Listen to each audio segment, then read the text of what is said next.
나누도록 하겠습니다. 우리 10계명을 지금 하고 있고요. 10계명 그동안 쭉 진행해 오다가 이제 7계명까지 전개를 했습니다. 하나님께서 1계명에서 하나님만 섬겨라 그렇게 말씀하셨고, 하나님만 섬기는 것이 무엇인가에 대해서 2계명서부터 쭉 이렇게 구체적으로 하나하나 이야기한 것이 10계명의 전체적인 이야기들입니다. 지난주에 우리가 봤었던 것은 살인하지 말아라, 간음하지 말아라. 그런데 살인하지 않고 간음하지 않았지만 본래 우리의 마음은 어떤가?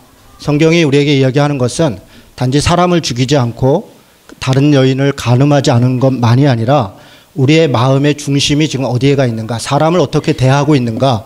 하나님께서 세상을 창조하실 때 그 창조의 본래적 가치가 우리를 통해서 구현되고 있는가? 이 부분을 이야기하고 있는 것이다. 이런 이야기들을 드렸습니다.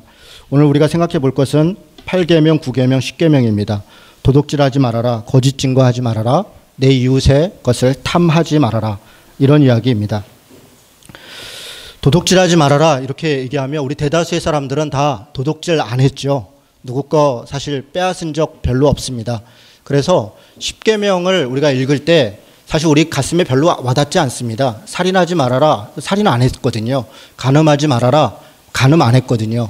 도둑질하지 말아라, 도둑질도 안 했습니다. 그런데 거짓 증거하지 말아라, 거짓말하지 말아라, 이건 조금 이제 그렇지, 거짓말은 좀 했던 것 같다, 뭐 이런 생각이 좀 드는 거죠. 내 이웃의 물건을 탐하지 말아라, 조금 탐내긴 했었던 것 같다, 이런 마음이 조금 드는 거죠.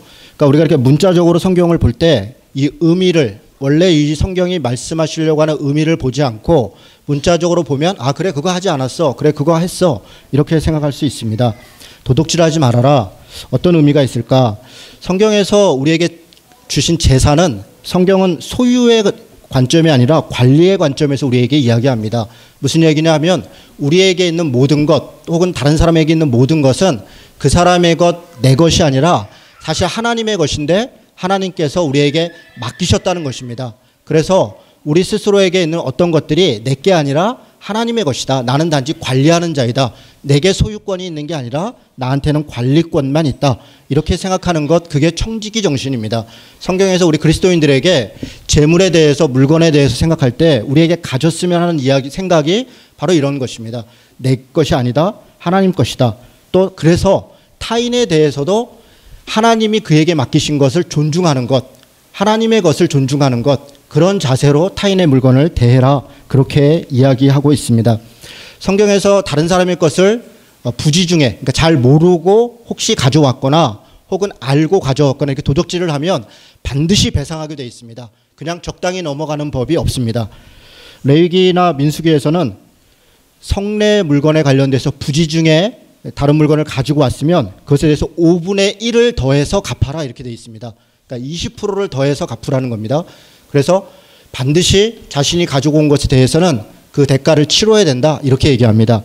그런데 우리가 잘 알다시피 삭개오에 대해서, 예수님께서 삭개오에 대해서 내려와라, 내가 오늘 너희 집에 유하리라, 그렇게 얘기했을 때 삭개오가 굉장히 큰 회심을 했습니다. 그리고 나서 그가 뭐라고 얘기하냐면 내가 남에게 도둑질한 것이 있으면 4배를 갚겠습니다, 이렇게 얘기합니다. 아니 20%만 하면 되는데 왜 4배를 갚는다는 걸까요?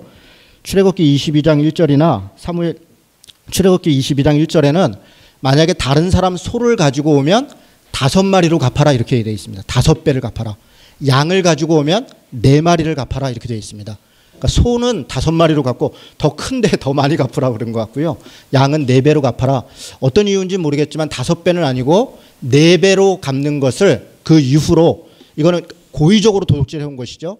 부지중에 해온 게 아니라 고의적으로 도둑질해 온 것에 대해서는 4배로 갚는 게 유대인들 안에서 일단 그 죄를 회개하는, 죄를 탕감하는 그런 법칙이었던 것 같습니다. 그래서 삭개오가 4배로 갚는 것을 얘기합니다.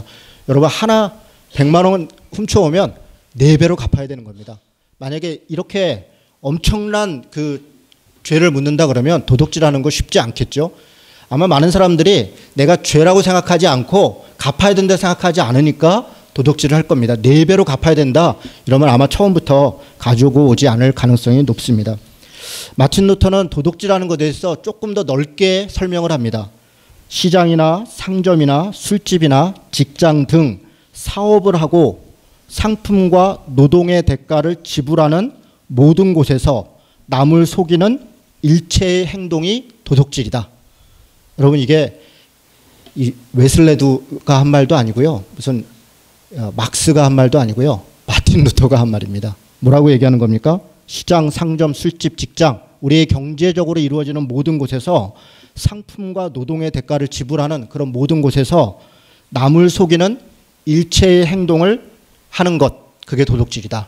여러분, 이런 곳에서 남을 속이는 게 뭐가 있을까요? 주인의 입장에서는 정당하게 줘야 될 품삯을 주지 않는 것입니다. 노동의 대가를 정당하게 주지 않는 것, 그게 도둑질이다. 그렇게 이야기하는 겁니다. 또 거꾸로 노동자의 입장에서는 정당하게 일해야 되는데 게으름을 피우는 것, 그것이 도둑질이다. 그렇게 이야기하는 것입니다. 고용인은 정당한 대가를 줘야 되고 피고용인은 성실함으로 일해야 된다. 그렇게 이야기합니다. 여러분, 지금 이런 개념은 우리한테 있어서는 뭐 당연한 것이고 익숙한 것입니다. 그런데 이 말씀을 주셨던 십계명을 주셨던 때나 혹은 예수님께서 혹은 바울이 에베소서에서 주인과 상전과 종의 관계를 설명할 때 그런 배경에서 보면 굉장히 파격적인 얘기입니다. 노동자는, 종은 당연히 일해야 됩니다. 우리 누가복음에도 그런 이야기 있지 않습니까? 무익한 종이다. 그냥 옆에 서 있으라 그러면 서 있는 것이고 밥 먹으라 그러면 감사합니다 그러고 먹는 것이고 당연히 일해야 된다. 이게 종의 자세입니다. 그렇게 요구한 게 예수님입니다. 예수님께서는 맡은 자들, 특별히 주의 복음을 맡은 자들, 하나님의 교회에서 일꾼된 자들은 이런 무익한 종의 자세를 가져야 된다. 그렇게 설명하고 이야기하십니다. 그런데 사도 바울은 일반 세상상에서, 일상 속에서, 직장 속에서 살아갈 때는 상전이 종을 대할 때는 최선을 다해서 그의 대가를 주고 그리고 죽게 대하듯 그렇게 해야 된다 이야기합니다. 종도 마찬가지로 상전을 대할 때 성실하게 일해야 되고 죽게 대하듯 해야 된다. 이렇게 상호 성실함을 그렇게 주장합니다. 대단히 파격적입니다. 종에 대해서 당연한 걸 요구했고 상전에 대해서는 요구하지 않았던 것이 당시의 문화이고 당연한 관행입니다. 그런데 십계명의 가르침, 그리고 신약성경의 가르침은 종뿐 아니라 상전에게도 당연히 줘야 될 대가를 줘야 되고 그렇게 하지 않는 것이 도둑질이다. 그렇게 이야기하는 것입니다. 여러분, 욥기서에 보면 참 독특한 장면이 하나 나옵니다. 욥이 하나님께 자신의 무죄함을 항변하는 중에 뭐라고 얘기하냐면, 하나님, 내가 내 종들 중에 남종이나 여종이 자신들의 이런저런 불평과 불만을 나에게 이야기했을 때 내가 그것을 모른 척하지 않고 그들의 형편을 돌아보지 아니하였나이까. 이렇게 이야기하는 장면이 나옵니다. 여러분, 이건 굉장히 파격적인 얘기입니다.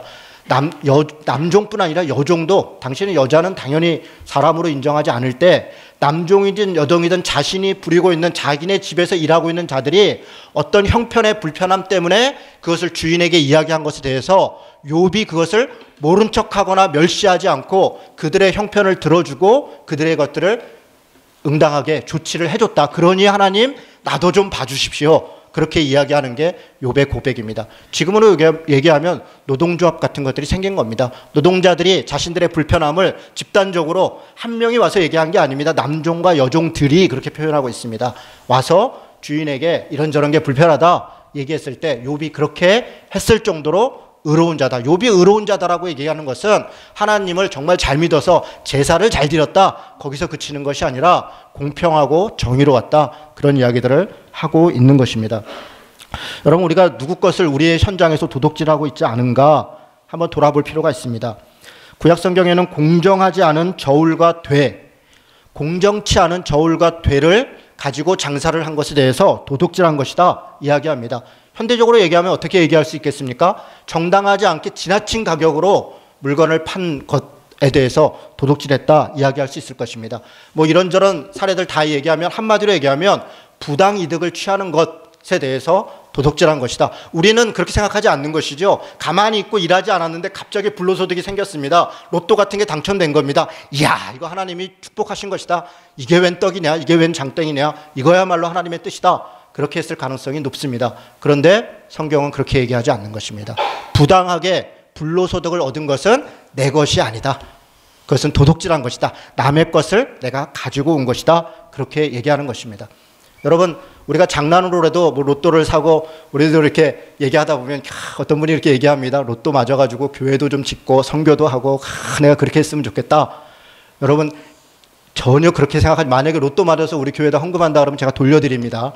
저한테 제가 알려드립니다. 여러분 혹시 아실지 모르지만 제가 도박산업 규제 개선 네트워크의 집행위원장이었고요. 지금도 그와 같은 일을 하고 있습니다. 에이, 그 로또 같은 거 하나 사는 게 무슨 큰 문제입니까? 큰 문제입니다. 여러분 우리가 우상숭배하는 것이 단지 별자리만 보고 어디 가서 점쟁이만 보고 그게만이 우상숭배가 아닙니다. 성경이 이야기하는 것은 하나님보다 의지하는 것이 우상숭배다 얘기하는 겁니다. 로또를 왜 사는 겁니까? 돈 벌고 싶어서 하는 것이죠. 돈이 우상숭배가 되는 것입니다. 그런 것 때문에 수많은 사람들이 고통과 눈물과 아픔 가운데 있는데 우리는 그걸 모른 척하고 있는 것입니다. 그게 도둑질하는 것입니다. 여러분 장난으로라도 사면 안 됩니다. 제가요 심지어는 도박산업 규제 네트워크 할 때 이 로또 판매하는 분이 저보고 당신이 이런 일 하려면 이런 거 할 줄 알아야 되지 않냐, 스포츠 토토 하는 분이. 그래서 막 무상으로 막 줘요. 그러면서 이걸 해보라는. 제가 단 한 번도 해보지 않아요. 그 사람들한테 그걸 돌려줬습니다. 살인 안 해봐도 살인 나쁜 거 압니다. 제가 그렇게 얘기하면서 돌려주고 이거 나쁜 줄 압니다. 제가 하는 일은 이거 사람들이 못하게 하고 이거 때문에 생긴 피해 입은 사람들 도와주는 것이지 내가 이거 어떻게 하면 잘하는지 아는 거 아닙니다. 그리고 돌려준 적도 있습니다. 여러분 해봐야 된다? 꼭 그렇지 않습니다. 안 해봐도 나쁜 건 나쁜 것입니다. 여러분 지난주에 제가 이 성산업에 대해서 얘기를 했습니다. 이런 것에 산업이라는 말을 붙이는 것 자체도 이게 굉장히 인본적인 것입니다. 도박에다 산업이라는 말을 붙이는 자체도 대단히 인본적인 것입니다. 무엇은 해도 되고 무엇은 하지 말아야 되는가? 윌리엄 윌버포스라는 사람이 이렇게 얘기합니다. 만약에 그 일 자체가 존재함으로 인해서 인간의 기본적인 존엄성이 상실되는 것은 존재해서는 안 된다. 윌리엄 윌버포스가 이런 얘기를 하는데 무엇 때문에 이런 얘기를 했냐면 노예제재 때문에 그런 것입니다. 많은 사람들은 당시에 영국과 스코틀랜드와 포르투갈과 노예무역 자체가 50%, 60%, 70%의 당시의 부를 노예무역을 통해서 이루고 있던 나라에서는 이거는 현실적으로 어쩔 수 없다. 현실론을 이야기하면서 노예무역 자체를 하지 않으면 얼마나 많은 일자리를 잃고 얼마나 많은 사람들이 가난해지고 얼마나 많은 사람들이 문제가 생기지 않냐. 그러니까 잘못된 거를 좀 관리하자. 노예를 혹시 이렇게 잘못 다루어서 인권을 좀 하면 좀 이렇게 우리를 좀 깨끗하게 하고 주인이 좀 함부로 대하지 않도록 하고 제값을 받도록 하고 뭐 잡을 때도 다치지 않도록 잡도록 하고 뭐 이런 식으로 좀 하면 되지 않겠냐.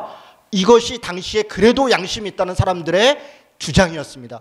윌리엄 윌버포스라고 하는 정치가가 크리스찬이 뭐라고 얘기하냐면 그 존재하는 자체로 인간의 존엄성을 이룰 수 없는 것이라면 없어지는 게 마땅하다. 그는 그 일을 위해서 30년을 투쟁했습니다. 그리고 그 법을 없앴고 그 법을 없애 후에 그는 죽었습니다. 그게 그가 했던 가장 중요한 정치적 성과였습니다. 여러분 도박이라든가 성이라든가 또 이런 마약이라든가 노예라든가 이런 것은 존재하는 자체로 인간의 존엄성을 무너뜨리는 것입니다. 그런 것을 우리가 혹시 이렇게 관리하면 혹시 저렇게 관리하면 혹시 가능할 수 있을까라고 생각하는 것은 사탄의 속임수입니다. 그것은 사람을 속이는 것이고 그것은 도적질하는 것입니다. 인간의 존엄성을 도적질하고 인간이 가지고 있는 존재 자체를 도적질하는 것에 우리는 함부로 동의해서는 안 되겠습니다. 여러분 사업장에서 직장에서 일을 할 때 공정하지 않은 저울과 되를 사용하고 있지 않은가 우리는 돌아볼 필요가 있습니다. 그냥 뻥튀겨서 저 사람이 상대방이 그런 줄 알고 그렇게 받았으니까 이거는 나한테 준 소득이다 라고 생각하는 것은 정직하지 않습니다. 어떤 가격을 매겨서 물건을 판다면 정직하게 그 가격에 부합하는 상품을 만들려고 최선을 다해야 됩니다. 그리고 그렇게 그 상품을 팔아야 됩니다. 이것은 개인에게 적용되는 거지만 국가와 제도적으로 보면 많은 사람들이 수고하고 일하는 노동의 대가를 정당하게 받을 수 있도록 그런 구조를 만드는 것, 그것이 그리스도인들이 해야 될 일입니다. 도둑질하지 말아라 이야기하는 것은 단지 우리 개인에게 있어서 개인의 도덕률만 얘기하는 것이 아닙니다. 십계명의 가르침은 인류 보편의 진리를 이야기하는 것입니다. 우리 모두가 어떻게 행복하게 살 것인가, 도둑질하지 않고 살아야 행복하다는 것입니다. 남의 정당한, 다른 사람의 정당한 노동력을 착취해서는 안 됩니다. 다른 사람이 정당하게 만든 제품에 대해서 정당한 대가를 지불하는 수 있는 그런 것을 만들어야 됩니다. 함부로 돈을 만든 것, 돈을 버는 것, 그것만이 복이다. 그렇게 하는 것이 선이다라고 주장하는 것에 우리는 속아서는 안 되겠습니다. 제9계명에 보니까 거짓 증거하지 말아라 이렇게 얘기합니다. 출애굽기 20장 16절에 나와 있는 10계명은 거짓 증거에 대해서 원문을 보면 조금 다릅니다. 신명기하고 출애굽기는 진실이 아닌 것을 말하지 말아라 이렇게 얘기하는 겁니다. 진실이 아닌 것을 말하지 말아라. 신명기 5장 20절은 거짓 증거하지 말아라는 것은 조금 더 적극적으로 이야기합니다. 신실하지 않으면 안 된다. 신실해야 된다. 믿을만 해야 된다. 신실해야 된다는 것은 단지 내가 진실을 말하지 않은 것에서 그치는 것이 아니라 내가 신뢰할 만한 또 신실한 그런 행동을 해야 된다라고 하는 적극적 의미를 신명기 5장 20절은 반영하고 있습니다. 우리가 알다시피 신명기에 나와 있는 10계명은 신명기에 있는 내용은 레위기와 출애굽기에 있던 율법들을 재해석한 것입니다. 다시 설명한 것입니다. 이스라엘 백성들이 40년 광야 생활 이후에 가나안 땅에 들어가기 전에 그들에게 그들의 눈높이에 맞게 그 말씀을 재해석해서 설명합니다. 그러므로 신명기 5장 20절의 말씀이 더 적극적인 해석입니다. 단지 진실을 말하지 않는 것, 그것이 거짓 증거하지 않은 것이 아니라 우리가 신뢰 있는 행동, 신실한 행동을 하지 않은 것, 그것이 바로 거짓 증거하지 않은 것이다. 그렇게 얘기합니다. 출애굽기에서 거짓 증거를 이야기할 때 가장 대표적으로 얘기하는 것은 법정에서 위증을 행하는 것입니다. 법정에서 위증을 행하는 것. 법정에서 위증을 행해서 진실이 아닌 것을 진실이라고 얘기하고 거짓이 아닌 것을 거짓이라고 이야기하면 어떤 일이 벌어지는 겁니까? 법정의 판결 자체가 왜곡되는 것입니다.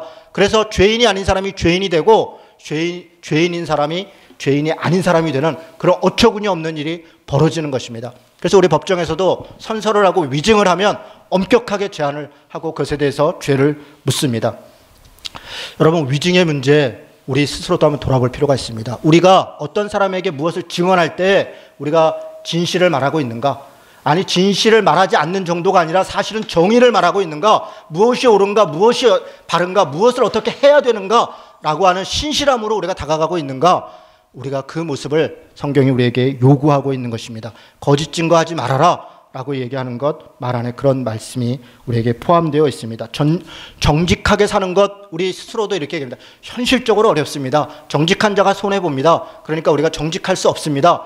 여러분, 그 말이 다 맞습니다. 현실적으로 정직한 자가 손해봅니다. 그리고 정직한 자가 여러 가지로 잘 살 수 없는 그런 사회 속에 우리가 사는 것도 당연히 맞습니다. 그래서 우리가 정직을 포기해야 됩니까? 아니요, 그렇지 않습니다. 그래서 우리는 더 정직을 행해야 됩니다. 손해보면요, 손해보는 것입니다. 그리고 우리가 기도하는 것입니다. 하나님의 도우심이 어디에 있는 것입니까? 우리가 정직을 행하고 손해를 당할 때 하나님의 신적 도우심을 구하는 것입니다. 하나님의 정의가 어디에 이루어지는가? 공평이 어디에 이루어지는가? 정직을 행하고 하나님 앞에 바르게 살려고 하는 바로 그 현장 가운데 하나님의 역사가 있는 것입니다. 그게 역사입니다. 내가 꼼수를 부리고 내가 거짓을 행하고 그래서 뭔가 유익을 취하는데 하나님이 도와줘서 더 잘됐다. 그렇게 이야기하는 것은 사탄의 속임수입니다. 우리는 정직을 행하는 것, 그것이 우리 그리스도인들이 당연히 행해야 되는 일인 것입니다. 사탄은 거짓의 아비입니다. 거짓말하는 자입니다. 그래서 우리로 하여금 끊임없이 거짓말하도록 요구합니다. 거짓말할 때 우리에게 중요하게 작용되는 것은 비교의식입니다. 체면의식입니다. 교만함입니다. 여러분, 남들과 비교하고 남들과 체면의식을 가질 때 우리는 정직하기가 어렵습니다.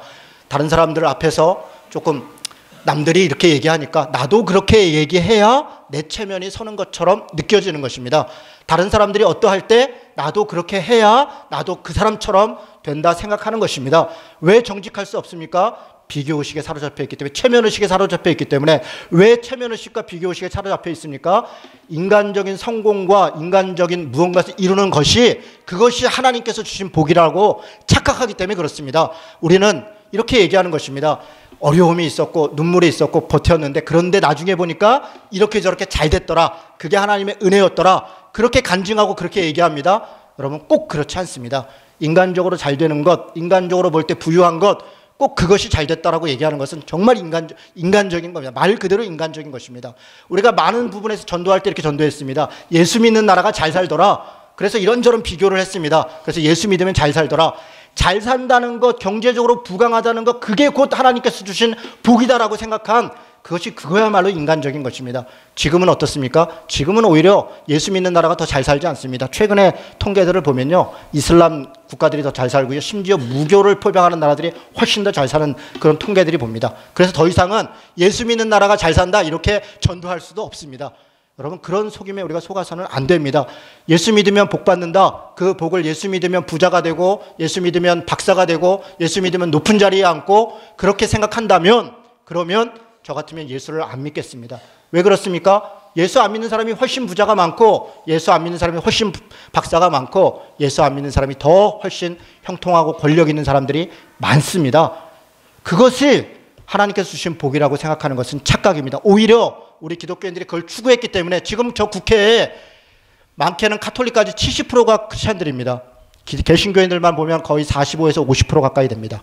그 사람들이 크리스찬들인데 그들이 지금 하고 있는 행태를 보면 오히려 그 자리에 있는 게 저주입니다. 저는 그들이 그 자리에서 나쁜 짓을 하고 거짓 증언을 하고 그런 짓 때문에 그들은 하나님 나라에 들어갈 수 없을 것이다. 그렇게 생각합니다. 슬피 울며 이를 갈미 있을 것입니다. 그들이 거짓 증거하고 있지 않습니까? 청문회를 열고 국정조사를 하고 하면서 그들이 하는 말들을 들어보십시오. 누가 거짓말을 더 잘하나? 그 똑똑하고 그렇게 공부 많이 한 사람들이 기억나지 않습니다. 잘 모르겠습니다. 여러분 어떻게 그런 말들을 그렇게 쉽게 할 수가 있습니까? 국민 앞에서 모든 사람 앞에 다 보고 있는 데서 그리고 얘기합니다. 너무나 청문회 제도가 엄격해서 누구도 그걸 할 수 없다. 그래서 어떻게 하자는 겁니까? 더 기준을 낮추자고요? 더 기준을 낮춰서 위장 전입하고 뭐 논문 표절하고 군대 안 가고 그리고 뭐 이런저런 일로 사람들 하고 그런 사람들이 모여서 대통령하고 장관하고 그런 사람들이 국회의원하고 그런 나라를 만들자는 것입니까? 기준을 어떻게 더 낮추자는 것입니까? 그 기준으로 지금까지 사람들이 장관도 했고 국회의원도 했고 다 일을 했습니다. 기준에 맞는 사람을 대면 되는 거 아니겠습니까? 그런데 그것을 낮추고 거짓말을 용인하고 그것을 당연한 것으로 받아들이는 사회를 우리가 마음속으로 지지하고 그것을 모른 척한다면 우리도 거짓 증거하는 자에 바로 그것에 지지하는 자가 되는 것입니다. 그런 피교의식과 최면의식과 교만함들을 다 벗어내야 되는 것입니다. 내 이웃의 소유를 탐내지 말라 이야기합니다. 탐냄은 탐심이고 시샘입니다. 여러분 탐심은 아까 비교의식, 최면의식 얘기했는데요. 시샘에서 오는 것입니다. 남이 그걸 가지고 있는 것을 갖고 싶은 것입니다. 내가 저것을 가져야 행복할 거라 생각하는 것입니다. 다른 사람의 것을 가지려고 하는 마음 어디서부터 오는 것입니까? 자족하지 않은 마음에서 오는 것입니다. 내게 있는 것, 내 아내와 내 남편에 대해 만족하지 않고 내가 가지고 있는 물질과 내가 가지고 있는 위치에 만족하지 않고 누군가의 것을 내가 가지고자 하는 그 탐심과 그 시샘에서 탐심이 나타나고 있습니다. 골로새서 3장 15절은 얘기합니다. 탐심은 우상숭배라. 탐내는 것이 곧 그의 우상이 되었다. 그렇게 얘기하는 겁니다. 왜 탐심을 우상숭배라고 얘기합니까? 내가 왜 그것을 탐냅니까? 하나님보다 그것을 더 좋게 여기기 때문에 그렇습니다. 하나님보다 그것을 더 탐내면 그것을 갖고 싶은 것이고 하나님보다 그것이 우상이 되는 것입니다. 그래서 여러분 10계명은 묘하게 되어 있습니다. 1계명과 10계명은 같이 연결되어 있습니다. 그것을 수미쌍관 인크루즈 되어 있다 그러는데요. 10계명은 그냥 1계명부터 4계명은 하나님을 위한 계명, 5계명부터 6계명은 사람을 위한 계명 그렇게 나눠져 있는 것이 아니라 10계명 모두가 다 1계명에 걸려 있는 것이고 1계명에 하나님만 섬겨라. 왜 하나님만 섬기지 못한다는 겁니까? 10계명 때문에 그렇습니다. 우리 안에 있는 탐심, 곧 우상숭배하는 마음, 하나님보다 다른 것을 더 소중히 여기고 그것을 가지려고 하는 마음 때문에 우리는 하나님만 섬기지 않는 것이고 하나님만 섬기지 않기 때문에 하나님의 이름을 망령되이 일컫는 것이고 하나님 대신 어떤 우상을 만드는 것이고 그리고 도둑질하고 살인하고 간음하고 다른 것들을 탐내고 빼앗고 하는 것입니다. 하나님만 섬기지 않기 때문에 우리는 이 모든 현상들, 그래서 모든 죄악들은 사실 원죄로부터 나오는 것입니다. 다 현상입니다. 원죄는 무엇입니까? 내가 선과 악의 기준이 되는 것입니다. 내 중심이 됐다는 것입니다. 하나님이 중심이 아니라 내 중심이 돼서 내가 내게 유익한 것들이라면 무엇이든지 빼앗고 죽이고 간음하고 그리고 위증하고 할 수 있도록 하는 것, 바로 그것이 우상숭배다. 그렇게 이야기하는 게 성경의 이야기입니다. 마태복음 19장 17절을 같이 한번 보도록 하겠습니다. 여러분 마태복음 19장 17절입니다.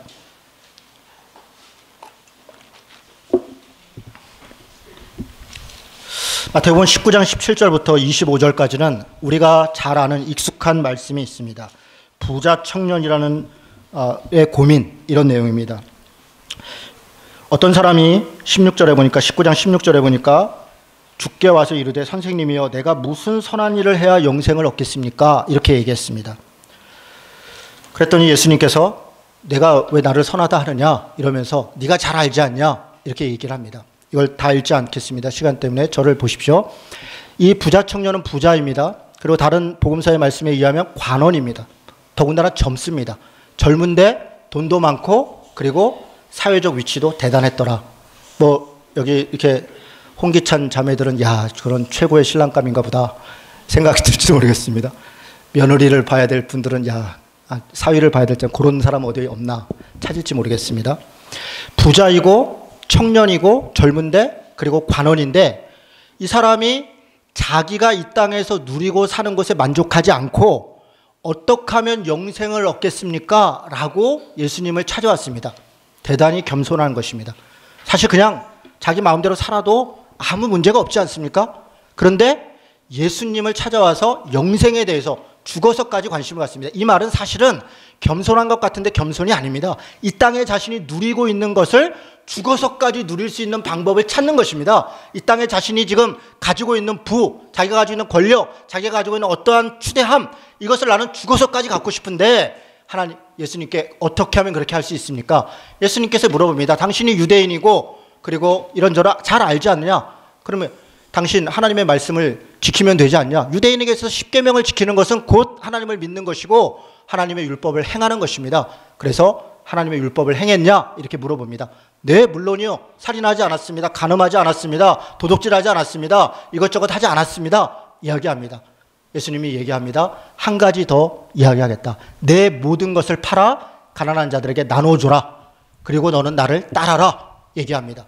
부자 청년이 어떻게 했습니까? 근심하며 돌아갔더라. 이렇게 얘기합니다. 여러분, 예수님께서 그에게 모든 것을 팔아 가난한 자를 나눠줘라 라고 얘기한 것은 정말로 모든 것을 팔아야만, 모든 것을 다 버려야만 구원받는다, 그런 말씀일까요? 물론 그런 뜻일 수도 있겠습니다. 그러나 저는 이거는 대단한 강조법, 뭐라 그럴까요? 약간 이렇게 과장법, 이런 것입니다. 사실은 모든 것을 팔아라 라고 얘기할 때 무엇을 얘기하고 싶은 겁니까? 탐심을 얘기하고 있는 것입니다.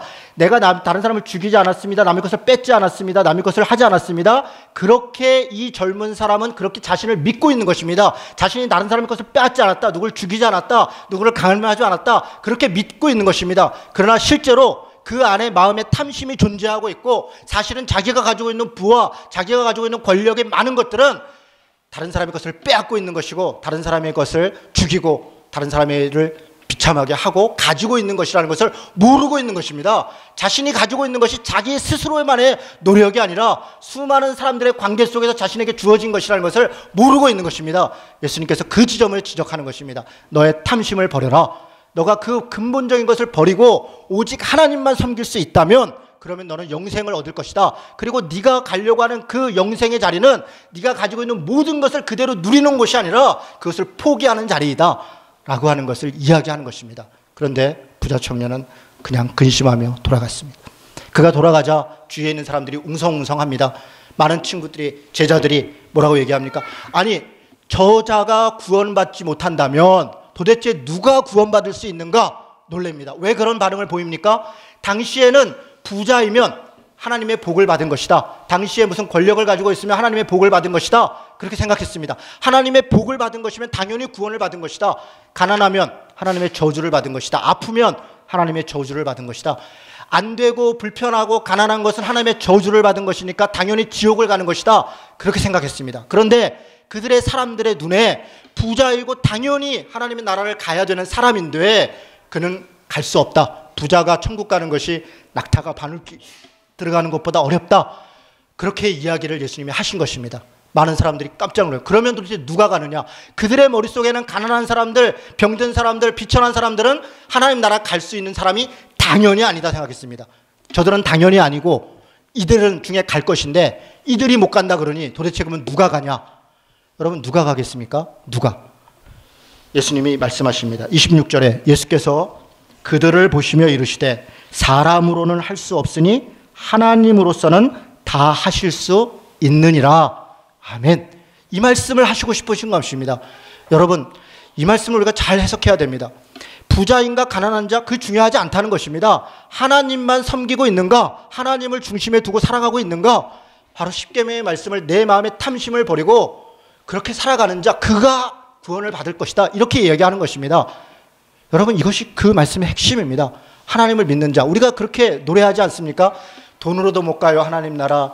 잘생겨도 못 가요, 하나님 나라. 맘 착해도 못 가요, 하나님 나라. 지식으로도 못 가요. 그럼 거꾸로요. 못생기면 갑니까? 가난하면 갑니까? 뭐 마음이 못되면 갑니까? 그런 것이 아닙니다. 우리가 인간적으로 볼 때 복귀되고 잘됐다라고 얘기하는 것, 그것으로 갈 수 없는 것이 하나님의 나라라고 하는 것입니다. 하나님의 나라는 믿음으로 가는 것이다. 믿음으로 간다는 것은 마치 광야에서 이스라엘 백성들이 만나를 그날 일용할 양식을 구하면서 하나님만 바라보며 살았던 것처럼 우리가 그렇게 살아야 되는 존재다. 그렇게 살아가는 자들이 하나님 나라에 들어갈 수 있다. 그들은 누구나 갈 수 있다는 겁니다. 부자일 수 있습니까? 부자일 수 있습니다. 그런데 그것이 누구의 것입니까? 내 것이 아니라는 것입니다. 다 하나님의 것이라는 것입니다. 우리는 내게 소유한 것이 아니라 하나님이 내게 관리하도록 주셨으니까 청지기로서 내게 주어진 것들을 그렇게 선하게 사용해야 됩니다. 똑똑할 수 있습니까? 당연히 똑똑할 수 있습니다. 박사일 수 있죠. 부자일 수 있죠. 가난할 수도 있죠. 그것이 중요한 것이 아닙니다. 무엇이냐가 중요한 게 아니라 어떻게 살았느냐, 어떤 자세로 살았느냐, 그것을 묻는 것, 내 중심이 어디에 가 있느냐, 그것을 묻는 것이 성경의 요구이고 하나님 나라에 들어가는 길이다. 그렇게 이야기하는 것입니다. 다시 신명기로 오겠습니다. 신명기 5장 28절부터입니다. 여호와께서 너희가 내게 말할 때에 너희가 말하는 소리를 들으신지라. 여호와께서 내게 이르시되 이 백성이 내게 말하는 그 말소리를 내가 들은즉 그 말이 다 옳도다. 백성이 뭐라고 얘기하냐면 하나님이 위대한 분입니다. 하나님은 거룩한 분입니다. 그래서 우리가 감히 접근도 할 수 없습니다. 그래서 우리는 하나님만 믿을 수밖에 없습니다. 그렇게 백성들이 얘기했습니다. 맞습니다. 네 말이 옳다. 그 말이 옳도다. 다만 그들이 항상 이 같은 마음을 품어 나를 경외하며 내 모든 명령을 지켜서 그들과 그 자손이 영원히 복받기를 원하노라. 가서 그들에게 각기 장막으로 돌아가서 이르고 너는 여기 내 곁에 서 있으라. 내가 모든 명령과 규례와 법도를 내게 이르노니 너는 그것을 그들에게 가르쳐서 내가 그들에게 기업으로 주는 땅에서 그들에게 이것을 행하게 하라 하셨나니. 32, 33절 같이 읽겠습니다. 그런즉 너희 하나님 여호와께서 너희에게 명령하신 대로 너희는 삼가 행하여 좌로나 우로나 치우치지 말고 내가 너희 하나님 여호와께서 너희에게 명령하신 모든 도를 행하라. 그리하면 너희가 살 것이요 복이 너희에게 있을 것이며 너희가 차지한 땅에서 너희의 날이 길리라. 아멘. 하나님이 십계명을 주고 마지막 하시는 말씀입니다. 이 명령을 지켜라. 그러면 복이 있을 것이다. 내 날이 길 것이다. 하나님의 구원이 있을 것이다. 이야기하십니다. 십계명의 1계명 하나님을 사랑하라. 그것은 십계명 탐내지 말라와 연결되어 있습니다. 우리가 탐내지 않는 것, 다른 것을 욕심내지 않는 것, 그게 하나님만 섬기는 것입니다. 다시 얘기해서 하나님만 사랑하는 것, 그것은 이웃을 사랑하는 것과 연결되어 있습니다. 다시 얘기해서 이웃을 사랑하는 것, 곧 그것이 하나님을 사랑하는 것입니다. 하나님, 우리가 어찌하여야 하나님을 사랑할까요? 어떻게 해야 하나님께 온전히 예배 드릴까요? 내가 만만의 이 양이라나 천천의 제물로 하나님께 제사를 드릴까요? 정말 끊임없는 찬양과 예배로 하나님께 나아갈까요? 어떻게 해야 내가 하나님을 더 잘 섬길까요? 미가가에게 그렇게 미가가 질문할 때 하나님이 얘기합니다. 사람아, 내가 너에게 구하는 것은 사람을 사랑하고 인자를, 사람을 사랑하고 겸손히 정의를 행하고 겸손히 내 하나님과 함께 행하는 것이 아니냐. 무슨 얘기입니까? 겸손히 내 하나님과 함께 행하는 것은 곧 사람을 사랑하고 정의를 행하는 것, 그것이라는 겁니다. 우리는 하나님을 사랑한다 라는 이름으로 더 많은 예배를 드리고 더 많은 종교적 행위를 하는 것이 하나님을 사랑하는 것이라 생각하지만, 그러나 성경의 가르침은 더 많은 사람들을 사랑하는 것, 곧 그것이 하나님을 사랑하는 것이고 곧 그것이 성경의 가르침인 하나님만 섬기는 것을 따르는 것이다. 왜 그렇습니까? 사람이 곧 하나님의 형상이기 때문에 그렇습니다. 인간이 곧 하나님의 작품이고 하나님이 동역자로 삼으신 가장 존귀한 자이기 때문에 그렇습니다. 여러분, 이것을 잊지 마시고 가정에서든 직장에서든 이 세상 가운데 살아갈 때든 바로 그렇게 사랑과 평화를 행하고 공평과 정의를 향해 나아가는 것, 그것이 하나님을 믿는 자의 도리임을 믿고 그렇게 살아가는 성도 되시기를 주님의 이름으로 축원합니다. 아멘. 같이 기도하겠습니다. 여러분, 우리